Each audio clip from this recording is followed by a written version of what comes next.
राधे राधे, जय श्री कृष्णा। जय हो श्री गणेश जी भगवान की जय। आज मैं आपको आश्विन मास की कृष्ण गणेश चतुर्थी व्रत की 2 कथाएं सुनाने जा रही हूँ। आइए अब हम आश्विन कृष्ण गणेश चतुर्थी व्रत की 2 कहानियाँ सुनते हैं। बात बहुत पुरानी है। द्वापर युग में महिष्मती नगरी में एक राजा राज्य करता था।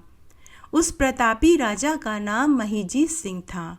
वह राजा बड़ा ही धार्मिक, दयालु, दानी, पुण्यशील था।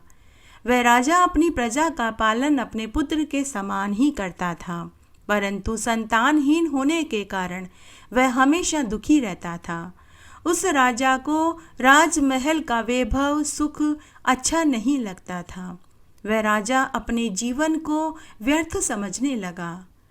उस राजा की पतिव्रता, गुणवती, पुण्यवती पत्नी बार बार अपने पति को दूसरा विवाह करने की सलाह देती थी, लेकिन राजा अपनी पत्नी से बहुत स्नेह करता था। उन्होंने अपनी रानी से कहा कि हे कल्याणी, तुम्हारे जैसे गुणों से भरी रानी के होते हुए मैं संतान के लिए दूसरा विवाह नहीं करूँगा। अगर मुझे संतान चाहिए तो वह तुमसे ही चाहिए, तुम्हारे ही गर्भ से चाहिए। इसी ऊहापोह में राजा का बहुत सा समय व्यतीत हो गया। उस राजा ने संतान प्राप्ति के लिए अनेक प्रकार के यज्ञ, हवन, दान, पुण्य, व्रत, उपवास, पूजा पाठ किए, लेकिन सब निष्फल हो गया। फिर भी राजा को पुत्र की प्राप्ति नहीं हुई।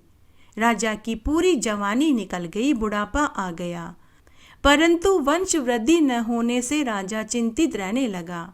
वह मन ही मन सोचने लगा कि मेरे बाद इस राज्य का कौन उत्तराधिकारी होगा, कौन मेरी अर्थी को कंधा देगा, कौन मेरे पितरों को तर्पण देगा, कौन मुझे पिंडदान देगा। मेरा तो जन्म ही धिक्कार है। मरने के बाद मैं अपने पितरों को क्या जवाब दूंगा। मेरे पितर मेरे ऊपर थूकेंगे। तब एक दिन की बात है, श्राद्ध पक्ष चल रहा था। राजा ने अपने पितरों के निमित्त श्राद्ध कर्म किया, पितरों के निमित्त जलदान, बलिदान किया। उसी रात्रि को राजा के पितरों ने राजा को स्वप्न में आकर दर्शन दिया और कहा कि हे पुत्र, तुम संतानहीन हो। तुम्हारे द्वारा किया गया श्राद्ध कर्म हमें प्राप्त नहीं हुआ। तुम्हारे द्वारा दिया गया भोग दान, अन्न दान भी हमने ग्रहण नहीं किया, क्योंकि तुम्हारे कोई संतान नहीं है। हे पुत्र, तुम्हारे बाद हमारा उद्धार कौन करेगा, कौन हमें पिंडदान देगा। हे पुत्र, तुम संतान के लिए किसी ऋषि महात्मा से पूछो। अरे पुत्र, तुम्हारे मरने के बाद कौन तुम्हें कंधा देगा, तुम्हारी मुक्ति किस प्रकार होगी। ऐसा कहकर पितर उदास मन से अंतर्ध्यान हो गए। सुबह जब राजा सोकर उठा तो उसे रात वाले स्वप्न की बात याद आई। तब राजा ने राज्य के सभी पंडितों, महात्माओं, गणमान्य प्रजाजनों को राजभवन में बुलवाया और खुद के स्वप्न वाली बात बताई। राजा ने कहा कि हे ब्राह्मणों, हे प्रजाजनों, मैं संतानहीन हूँ। मेरी मरने के बाद मेरी क्या गति होगी। हे प्रजाजनों, हे महानुभावों, मैंने अपने पूरे जीवन काल में कोई पाप कर्म नहीं किया। प्रजा का पालन मैंने पुत्र के समान ही किया। मैंने कभी किसी पर कोई अत्याचार नहीं किया, नहीं मैंने झूठ कपट करके धन एकत्रित किया। मैंने हमेशा धर्म में राज्य किया। मैंने कभी किसी निरपराध को कोई दंड नहीं दिया। साधु संन्यासियों, ब्राह्मणों व गरीबों की मैंने हमेशा मदद करी, गाय सेवा करी। मैंने और मेरी रानी ने अपना पूरा जीवन गौ सेवा में लगा दिया। मैं और मेरी पत्नी हर तरह के व्रत, उपवास, दान, धर्म, यज्ञ करते रहे। पुत्र के लिए मैंने पुत्रष्टि यज्ञ भी करवाया, फिर भी मुझे एक पुत्र का सुख भी नसीब नहीं हुआ। ऐसा कहकर राजा चुप हो गया। राजा की बात सुनकर सभी विद्वान, पंडित, प्रजाजन राजा से बोले कि हे महाराज, आप चिंता मत कीजिए, हम वही कार्य करेंगे जिससे आपका मनोरथ पूरा हो। तब सभी विद्वान पंडित गणमान्य प्रजा के लोग राजा के मनोरथ सिद्धि के लिए वन वन आश्रमों में भटकने लगे। तब वे एक आश्रम में गए। आश्रम में उन्हें लोमेश ऋषि मिले। लोमेश ऋषि ब्रह्म के समान त्रिकालदर्शी थे। वे वेद शास्त्र के ज्ञाता थे। उन्हें अगला पिछला सब दिखाई देता था। प्रत्येक कल्पांत में उनके एक एक रोम पतित होते थे, इसीलिए उनका नाम लोमेश ऋषि था। ऐसे त्रिकालदर्शी लोमेश ऋषि को देखकर वे सभी समझ गए कि राजा के दुख का निवारण तो यही ऋषि कर पाएंगे, यही बता पाएंगे। तब सभी विद्वान प्रजाजन तपस्वी तेजस्वी लोमेश ऋषि के पास गए और उनके चरणों की वंदना करने लगे, हाथ जोड़कर खड़े हो गए। लोमेश ऋषि ने कहा कि हे महानुभावों, आप लोग कौन हैं और यहाँ मेरे आश्रम में आने का क्या प्रयोजन है? निसंकोच होकर कहो, मैं अवश्य तुम्हारे दुख को दूर करने का उपाय बताऊंगा।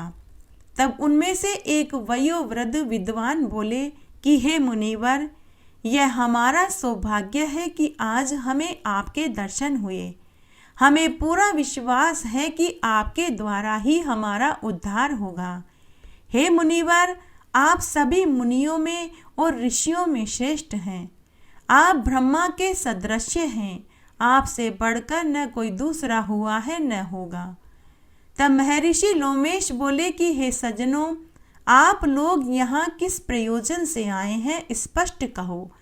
मैं तुम्हारे सभी संदेहों का निवारण करूँगा। हम तपस्वियों का जीवन परोपकार के लिए ही हुआ है। तब एक विद्वान मंत्री बोला कि हे मुनिवर, हम महिष्मती नगरी के निवासी हैं। हमारे राजा का नाम महिष्मती है। हमारा राजा बड़ा ही धर्मात्मा, दानवीर, शूरवीर, मधुरभाषी है। वह हमेशा ब्राह्मणों, साधु संन्यासियों व गरीबों की मदद करते रहते हैं। हमारे राजा ने कभी किसी का दिल नहीं दुखाया, हमेशा धर्म में राज्य किया। परंतु फिर भी हमारे राजा को अब तक एक पुत्र का सुख भी नसीब नहीं हुआ। हमारे राजा बड़े ही दुखी और चिंतित हैं। जिस राज्य का राजा दुखी हो, उसकी प्रजा कैसे सुखी रह सकती है? कृपया आप हमारे राजा के दुख का निवारण बताइए, ताकि उन्हें भी एक दीर्घायु पुत्र सुख की प्राप्ति हो। हे मुनिवर, कोई व्रत, उपवास, दान पुण्य अनुष्ठान बताइए, जिसके करने से हमारे राजा को एक पुत्र प्राप्त हो। हम हमारे राजा के लिए अपनी जान तक देने को तैयार हैं।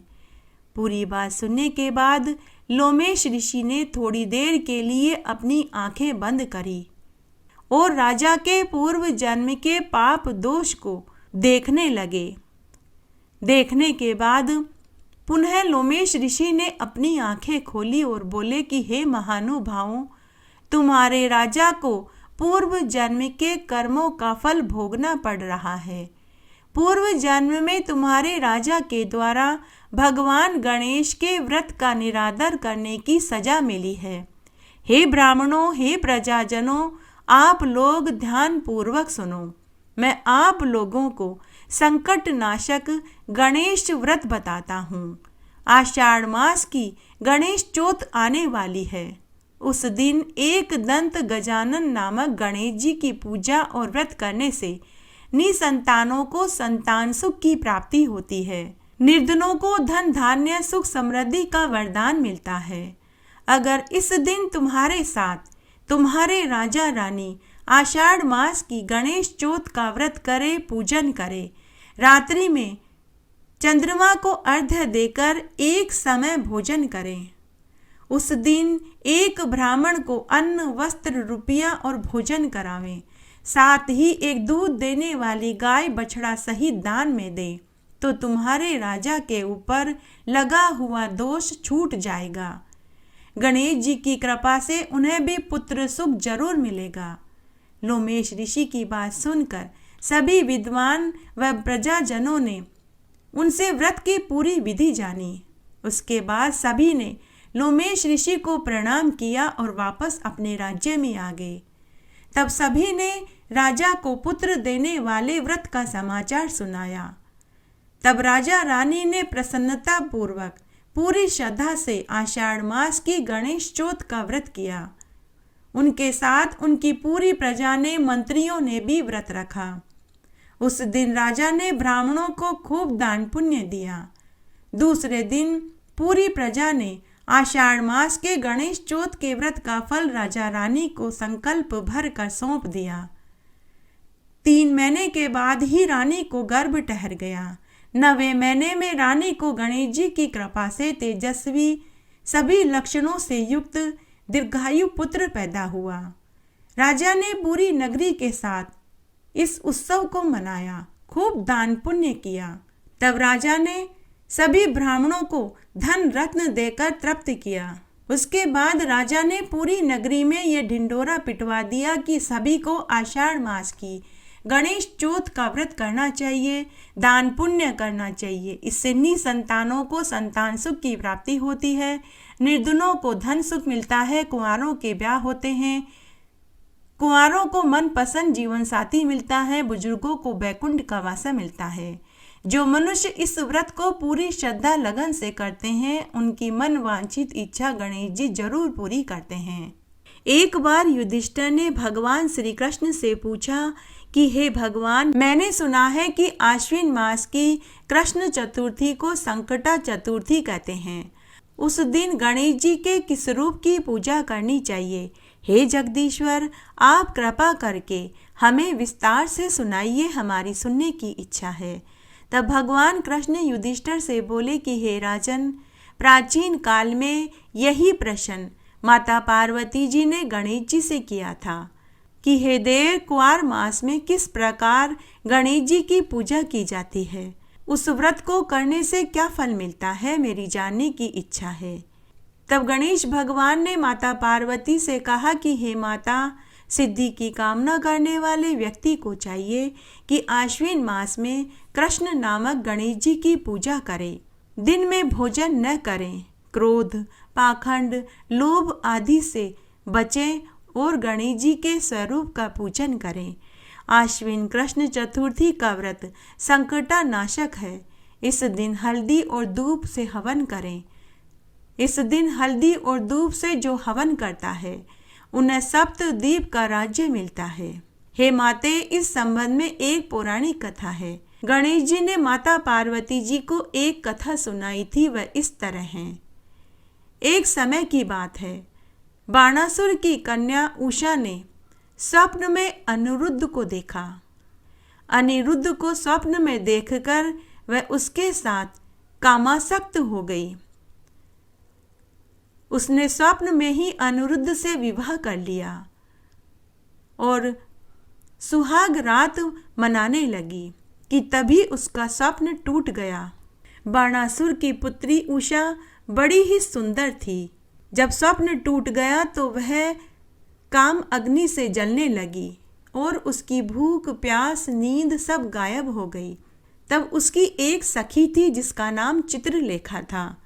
चित्रलेखा ने उषा की ऐसी हालत देखी तो उसका कारण पूछा। तो उषा ने कहा कि कल रात्रि मैंने एक स्वप्न देखा। स्वप्न में मैंने एक बहुत सुंदर युवक को देखा। स्वप्न में ही मैंने उसके साथ विवाह कर लिया और मैं उसके साथ सुहागरात मना ही रही थी कि मेरा स्वप्न टूट गया। हे सखी, मैं उसी राजकुमार के साथ विवाह करना चाहती हूँ। अगर ऐसा नहीं हुआ तो मैं अपने प्राणों का त्याग कर दूंगी। तब उषा ने अपनी सहेली चित्रलेखा से त्रिभुवन के संपूर्ण प्राणियों के चित्र बनाने के लिए कहा। तब उषा अनिरुद्ध के हाव भाव और उसके रूप सौंदर्य का वर्णन करती गई और चित्रलेखा चित्र बनाती गई। जैसे ही चित्र पूरा हुआ तो उषा ने चित्रलेखा से कहा कि हाँ, यही पुरुष था जो रात्रि में मैंने स्वप्न में देखा था। इसी के साथ मेरा पाणी ग्रहण हुआ था। इसी के साथ मैं सुहागरात मना रही थी।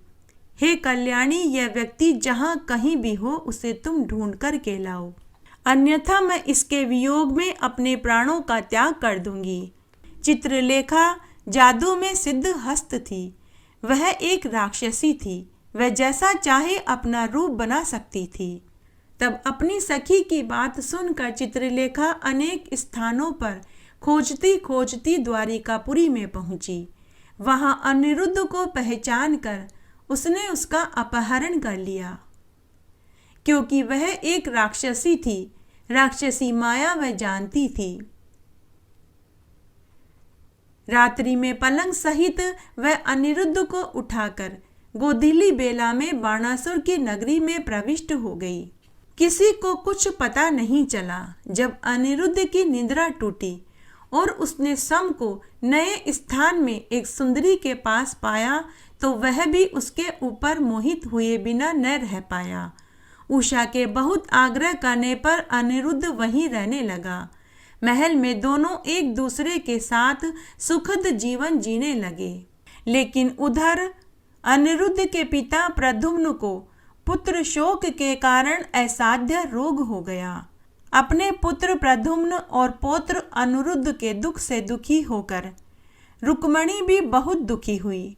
उसने भगवान श्री कृष्ण से कहा कि हे स्वामी, हे नाथ, हमारे पौत्र का किसी ने अपहरण कर लिया है या फिर वह स्वयं ही अपनी इच्छा से कहीं चला गया है।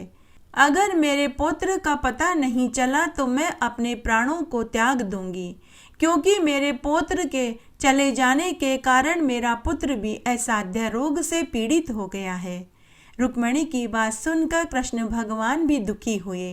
कृष्ण भगवान उसी समय दरबार में गए कि तभी वहां लोमेश ऋषि आ गए। लोमेश ऋषि को आया देखकर श्री कृष्ण भगवान ने उनका आदर सत्कार किया। उनके चरणों को धोकर चरणों उद्दक को सिर पर छिड़का। कृष्ण भगवान को दुखी देखकर लोमेश ऋषि ने उनकी उदासी का कारण पूछा। तब कृष्ण भगवान लोमेश ऋषि से बोले कि कोई हमारे पौत्र को हरण कर कर ले गया या फिर वह स्वयं ही कहीं चला गया है। मेरे पौत्र का हरण हुआ है या फिर वह स्वयं कहीं चला गया, यह बात हम नहीं जानते। पौत्र के चले जाने से मेरे पुत्र, पुत्रवधू और मेरी पत्नी सभी दुखी हैं। कृष्ण भगवान की बात सुनकर लोमेश ऋषि बोले कि हे पुत्र, मैं तुम्हें इसी की ही सूचना देने आया हूँ। मुझे अभी अभी नारद मुनि ने बताया और यही संदेश देने के लिए मैं तुम्हारे पास आया हूँ। हे कृष्ण, बाणासुर की कन्या का नाम उषा है। उषा की सहेली चित्रलेखा है। चित्रलेखा ने ही आपके पोते का हरण किया है और आपके पौत्र को ले जाकर बाणासुर के महल में छिपा दिया है। उसके बाद कृष्ण भगवान ने लोमेश ऋषि से कहा कि अब आप ही बताइए कि हम अपने पौत्र को दोबारा कैसे पा सकते हैं। तब लोमेश ऋषि ने कहा कि आप आश्विन मास के कृष्ण चतुर्थी संकटा का व्रत करो। इस व्रत के करने से आपको आपका पौत्र अवश्य मिल जाएगा। ऐसा कहकर लोमेश ऋषि पुनः अपने आश्रम में चले गए। उनके चले जाने के बाद कृष्ण भगवान ने लोमेश ऋषि के बताई विधि के अनुसार आश्विन मास के कृष्ण पक्ष की चतुर्थी का व्रत किया। गणेश भगवान माता पार्वती जी से आगे बोले कि हे देवी, इस व्रत के प्रभाव से कृष्ण भगवान बाणासुर को पराजित कर पाए। यद्यपि उस भीषण युद्ध में मेरे पिता ने बाणासुर की रक्षा करी थी, परंतु फिर भी वह परास्त हो गया। भगवान कृष्ण ने कुपित होकर बाणासुर की सहस्त्र भुजाओं को काट डाला। ऐसी सफलता मिलने का एकमात्र कारण इसी व्रत का प्रभाव है। श्री गणेश भगवान को प्रसन्न करने, संपूर्ण विघ्न को शमन करने के लिए इस व्रत के समान दूसरा और कोई व्रत नहीं है। विश्व भ्रमण करने, तीर्थ भ्रमण करने से जो फल प्राप्त होता है वही फल इस व्रत को करने से ही मिल जाता है। इस तरह आज हमने आषाढ़ मास की गणेश चौथ की 2 कहानियाँ सुनी। आशा करती हूँ यह आपको जरूर पसंद आएगी। मेरे साथ बने रहने के लिए आपका धन्यवाद। आगे आने वाली कथा कहानी के लिए भी आप इसी तरह मेरे साथ बने रहें। धन्यवाद।